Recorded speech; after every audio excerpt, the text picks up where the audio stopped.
evident that both fighters can hit each other with their power punch. So, you know, it's evident to see, you know, which one's going to hit each other first. Great start to the fight. Berto gets dropped, comes back and staggers Collazo. All right, move on. I got you. Yep. Let's do it. All right, let's do it. What did we do? Dip. Use them legs. Dip. Don't go straight back on me. Use them legs. Dip. Touch that shoulder. I'm excited but you're taking your time, all right? Do your thing. Do your thing. But you got to throw punches, all right? Going in and coming back, all right? And here we see Collazo throwing this left hand, catching Berto. Unofficial scale was by Berto because he didn't have his back foot to catch him when he went back. I like to look like he also went straight back a little bit. Yeah, he went straight back. Here's another angle. And this is where Berto then kind of turned things in the middle part of the round. Yeah, he had to do that, and that was a good comeback by him. So an explosive start to the fight as Andre Berto gets dropped.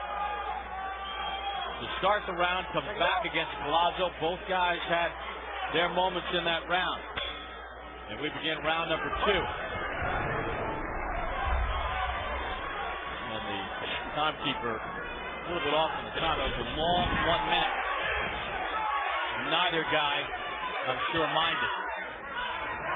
Look, does that bother you? As a fighter, you're so programmed. 3 minutes, 1 minute rest. If it goes longer with the rest period, you almost get antsy.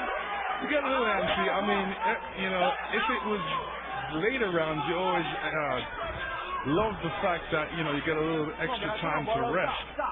But I think the timekeeper fell asleep there. Collazo told us that when Berto gets hit clean, he comes back quickly.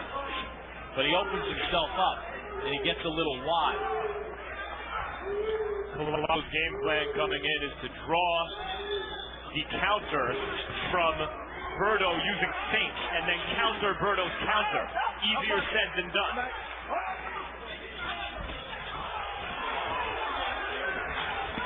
Good body shot by Collazo. Watch your head, Berto. Come on, guys. Berto needs to get on his jab a little bit more. He's kind of measuring, and I think Collazo's jab's bothering him a little bit, so he wants to put that left hand out there to block that jab. Berto goes straight back again. Gets tapped to the left. Come on.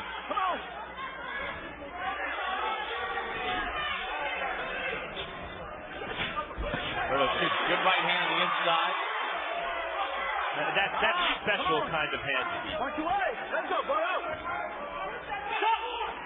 Every boxing era, you have a couple of guys who seem to just be operating in a different speed level than everybody else, and Berto is one of those guys right now. Yeah, I mean, this is one fight where Berto has good power, but, you know, he can't depend on the power right now because Collazo knows how to deal with power, and, you know, he knows how to stay away from punches and protect himself. So we don't want Berto to be losing too much energy trying to throw those power shots too early. Collazo was stopped once early in his career back in 2002. With more experience, Edwin Cassiano.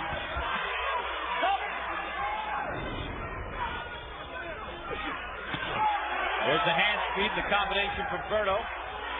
Collazo looks to come right back. Collazo seems like he's putting a little pressure on Berto. I wonder if that's part of his game plan, but seems to be effective. Good right hand by Berto, steps in with a left. That hand speed as he jumps in with the left, misses with the right.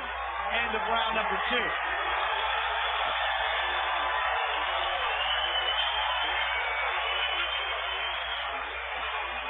Get on him or you? Listen to me. Inside, breathe for me first. Inside, don't be tying up, okay? Don't be tying up, okay? Keep moving. Keep moving. Don't tie up because he's landing shots he shouldn't land. All right, and if so, you lay that face right on there and tie his arms up, okay? Hold. Give it any more rounds like that, babe. Can't afford giving any more rounds like that, okay? You gotta be smart.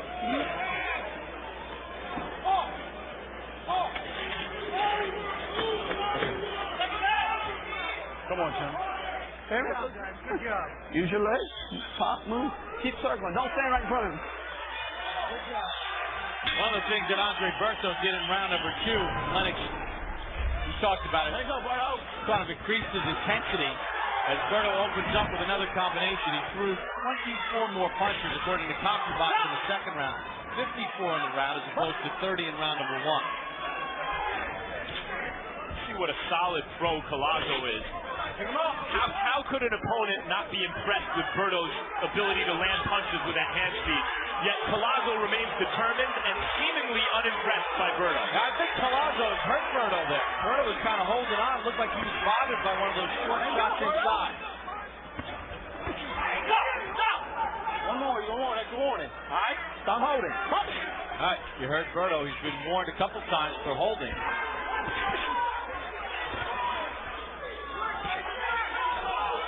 Collazo digs with a hook, counter right hand for Berto, misses with the left, Collazo with a short left inside. See, this is where Berto's a bit too square to Collazo, where he shouldn't be square. He should have that left foot forward and cover up a bit more. Collazo winning the battle on the inside. This is where people... What exchanges here? Berto with a right hand. Collazo digs in on the inside. Right hand over the top by Berto. Good right hand by Berto. He's countering very well. He's applying the pressure. He's putting Collazo against the ropes. But this is where I don't like Berto, where he stands in there. The other guy's got his hands free, and he's allowing himself to get hit. This is what he needs to do. He needs to tie him up. He draws comparisons to Meldrick Taylor, a great but flawed fighter for the same reason. He's a little too eager to mix it up and square up to his opponent. Collazo has done great work to the body here in this round on the inside. Most of that missed left hand short. Collazo fires back. What a way to set off the new year so far. Again, Lennox, the point you made, Berto's too square in front of Collazo. Like right now. I mean, even in this situation, he's supposed to even push him off. Berto should push off Collazo and get him away from him and have him moving backwards, and then he could apply the pressure and throw some punches.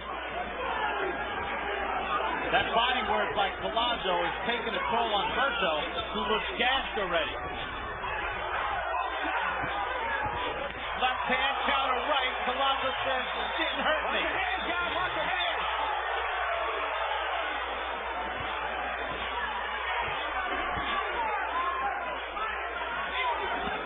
Berto's fighting Collazo's type of fight. I don't think he should really be in there. He's got that quickness of feet, quickness of hands.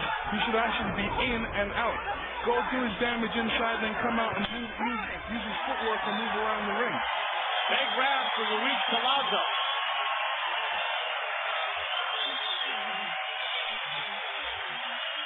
Give me. You hear me? I got you. Don't get careless. Don't get fucking Louis, careless. tighten in your defense. You're doing better, okay? Come on, Terrence.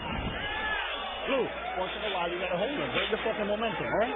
When you hit him with nice punches, all right, baby? Baby, how time is it? Let's do it. You understand? Stay to the outside boxing. You don't need to be inside. I know you're a sucker for this. I don't need to breathe. So feel tonight, because I ain't gonna reach in, man. It's a fight, baby. It's a fight. This is us. All right? Ain't nobody ever gave you. Well, Luis Collazo took the fight to Andre Berto in round number 3. Threw 90 punches in the round. Landed 45% of his power shots, 37 of 82. Harold Letterman, how do you have it scored? Okay, Bob. 2 rounds to 1. 29-28. Louis Collazo. Bob, I tell you, round 1, he knocked on Andre Berto clear across the ring. I mean, he had him hurt. He won that round with that big shot that sent Berto flying. Round 2, Andre Berto came back with nice right hands. But in round 3, Louis Collazo and Andre Berto went toe-to-toe, and certainly Collazo got the best of him. 2-1, Collazo. Bob, we're seeing a young physical phenom in Berto going to school. Right now, he's at school against the seasoned veteran. Let me just put some of those numbers in context as Collazo answers back. The welterweight average for punches thrown around by CompuBox is about 58. Collazo threw 90 in the last round. And he has 12 connects to the body. And that took a lot of gas out of Berto. Yeah, I mean, Collazo is the type of fighter that likes to mix it up, and the body punch is part of his repertoire, and he's definitely using it well. Now, that's because Andre Berto's fighting the wrong type of fight. He needs to use his quickness. He doesn't need to be in there. He needs to use his explosive power and go in the combinations and get out of the way. You know, I got to say, he was trying to do that in the first round, and Collazo timed him and had him badly hurt.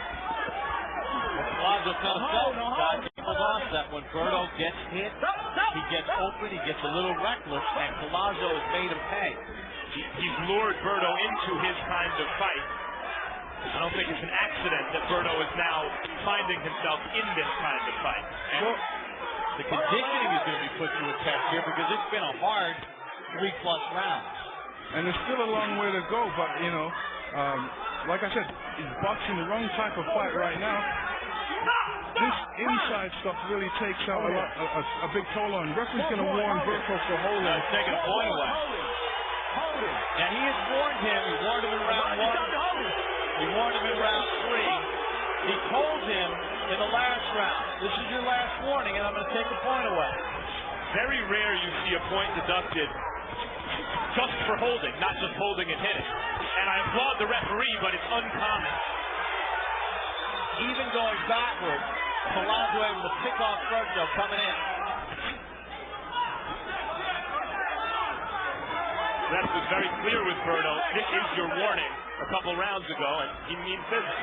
Yeah. Right hand match by Berto. The refs should give him ample warning, but, you know, some refs don't like when you're holding. Obviously, this ref doesn't. Hand friendly. Look, he's rested. When he's rested, like I told you, it's like running, baby. When you're running, you get the other guy tired. Pick your pace up, slow it down. He's breathing, all right? Just keep that tight and down. When you walk into him, keep it tight and bring it. You can't handle your arsenal, man. Look at the hold here. And here's the holding.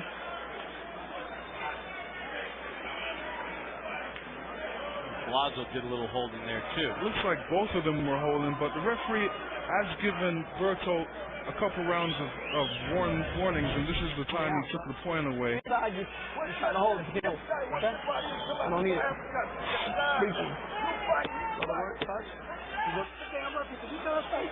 Let me take care of the rest. You take care of your business, all right?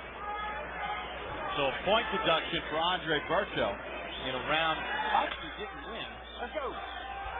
Makes it 10-8 for Collazo. He scored it for Collazo as we begin round number 5, scheduled for 12.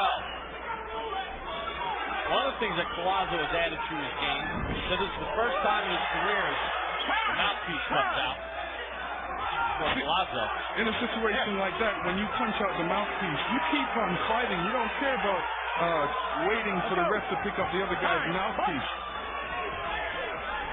Collazo talked about, for the first time in his career, training like an elite athlete.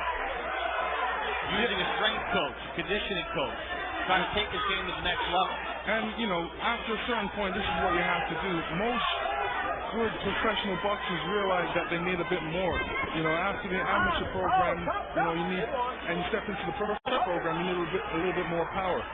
Collazo was not a coddled amateur who signed with a big signing bonus upon turning pro. He's had to come up the hard way. That usually means holding down a job and not having access to the same kind of training that more perceived elite athletes have, like Berto, from the very outset of their career. Collazo has a bread route. He delivers bread to hospitals, gets up early in the morning, does that. His girlfriend Francis Pacheco got him involved in the business. He said, I'd like to give up the bread route and make some bread in boxing.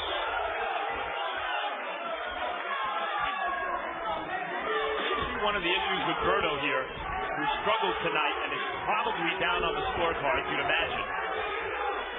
He's small for a welterweight. Collazo's not a big welterweight, and he seems to enjoy a heightened reach